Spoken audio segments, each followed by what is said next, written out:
Episode 12 ஸ்டார்ட்டிங்லேயே பார்த்தீங்கன்னா வந்து, நம்ம மலரு அண்ட் அதுக்கப்புறம் ஹரிணி 2 பேரும் வந்து பட்டை கிட்டைய போட்டுட்டு சாம்பிராணி கிம்பிராணி புகையெல்லாம் போட்டு வந்துட்டுருப்பாங்க. அப்போ கூட ஹரிணிய பார்த்து "என்னது இது?" அப்படின்னு கேட்டா, "ஒரு காஃபி கேட்டேன். என்னைய கூப்பிட்டு இப்படி உள்ள மாட்டி விட்டாங்க" அப்படின்னுவாங்க. இப்போ என்ன நடக்குது அப்படின்னு பார்த்தீங்கன்னா, அவங்க அம்மாவுக்கு வந்து ஃபர்ஸ்ட் டைம் இந்த மாரி ஜகு வந்து நைட்டு போய் வெளியவே ஸ்டே பண்ணிட்டான்.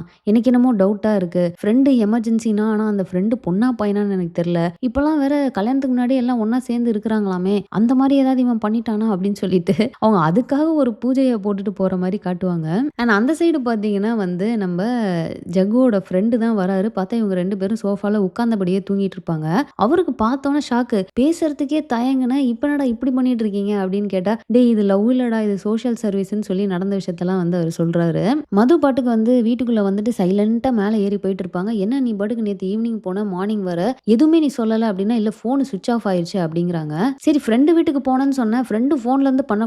இல்ல அங்க போயிட்டு ஃபோன சார்ஜ் போட்டு பண்ணக்கூடாதா? எனக்கு நைட் ஃபுல்லா எவ்ளோ பதட்டமா இருந்தது தெரியுமா? அப்படின்றப்போ, "நீ ஏம்மா டென்ஷன் ஆவுற? அதெல்லாம் ஒண்ணும் இல்ல. நான் தான் சொல்லிட்டு தானே போனேன்." அப்படிங்கிற மாரி அவங்க கேஷுவலா பேசுறாங்க. நம்ம மது வந்து, "ஏன் நீ வந்து அவருக்கெல்லாம் கால் பண்ணி சொன்ன? இப்ப அடுத்து அவரு வேற எனக்கு கால் பண்ணி கேட்பாரு ஏன் இப்படின்ட்டு. அதுக்கெல்லாம் வேற நான் பதில் சொல்லிட்டு இருக்கணும்." அப்படின்றாங்க. இப்ப இதுல சண்முகம் வேற டென்ஷன் ஆயி, "ராத்திரிலாம் ஏன் வந்து அவ வெளிய தங்குறா? இது என்ன பழக்கம் இது?" அப்படின்ற மாரி அவரு கோவமா பேசிட்டு இருக்கிறாரு. ஆனா அவரு வீட்ல வந்து ஜக்கு இல்ல அப்படிங்கிறத அவர் நோட் பண்ணவே இல்ல போல. கிரிஜா அண்ட் சண்முகம் வந்து இருக்கிறாங்க. அண்ட் யாரோ வந்து இன்விடேஷன் வைக்கிறாங்க. அது எக்ஸாக்ட்டா யார் அப்படின்னு தெரியல. ஸோ ஏதோ கல்யாணத்துக்கு வந்து இன்வைட் பண்ணிட்டு போறாங்க. ஸோ அவங்களுக்கு இவங்க ரிலேஷன்ஷிப்ப பத்தி தெரியும் போல. ரொம்ப கிளியராவே நீங்க 2 பேரும் சேர்ந்து வாங்க. இது வந்து வேற ஒரு லொகேஷன்ல தான் நடக்குது. பிளஸ் எங்க வீட்டு ஆளுங்க மட்டும் தான் இருப்பாங்க. நீங்க வந்து பயப்படாம வாங்கன்றாங்க. சரி இவங்க கிளம்பி போனதுக்கப்புறம் பார்த்தீங்கன்னா, நம்ம கிரிஜாவும் வந்து நம்ம கல்யாணத்துக்கு போகலாமா அப்படின்னு கேட்டோனே, இவரு எப்பவும் போல தான். "என்ன நீ இப்படி சொல்ற? உனக்கு தெரியும்ல சிச்சுவேஷன் நான் வரமாட்டேன்" அப்படி இப்படிங்கிறாரு. அவங்க எப்பவும் போல அவங்களோட எமோஷனல் அந்த டாக்டிக்ஸ வந்து யூஸ் பண்றாங்க. சரி ஓகே நான் யோசிச்சு சொல்றேன் அப்படிங்கிற மாரி சொல்லிட்டு போயிடுறாரு. இதுல ஒரு அல்டிமேட் ட்விஸ்ட் ஒண்ணு இருக்குது. என்ன அப்படின்னு பார்த்தீங்கன்னா, இவங்கலாம் ஃபர்ஸ்ட் ஃபேமிலியோட உட்காந்து டின்னர் சாப்பிட்டுட்டு இருக்காங்க.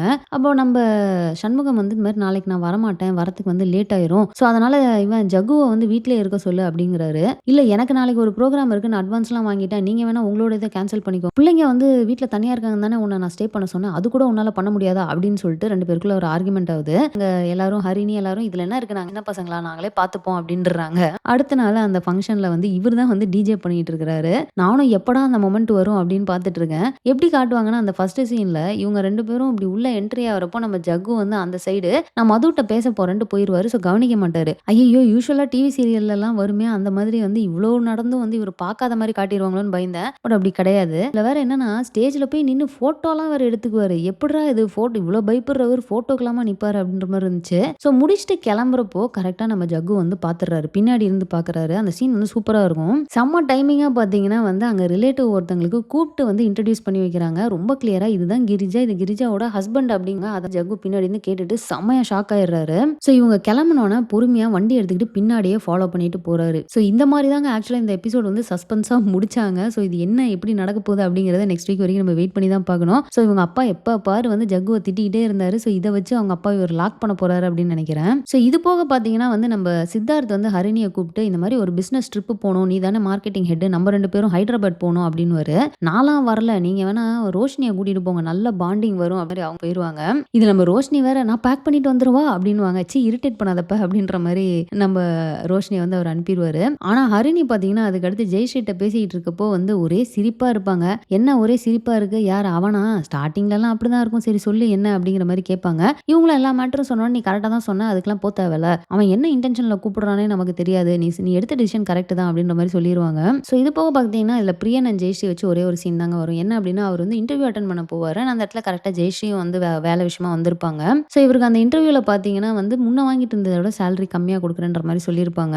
அதுக்கப்புறமா அவங்களுக்குள்ள நடக்கிற அந்த டிஸ்கஷன் நல்லாருக்கும். இந்த மாரி நான் திரும்ப பெங்களூருக்கே போயிடலாமா யோசிக்கிறேன் அப்படிங்கிறப்போ நம்ம ஜெயஸ்ரீ வந்து உங்களுக்கு எது புடிச்சிருக்கு? உங்களுக்கு அங்க இருக்க புடிச்சிருக்கா? இங்க இருக்க புடிச்சிருக்கா? அப்படின்னு கேட்டா, அங்கன்னா நான் தனியா இருக்கணும். இங்கன்னா எனக்கு ஃபேமிலி இருக்கு. எனக்கு இங்க தான் புடிச்சிருக்கு அப்படின்றாரு.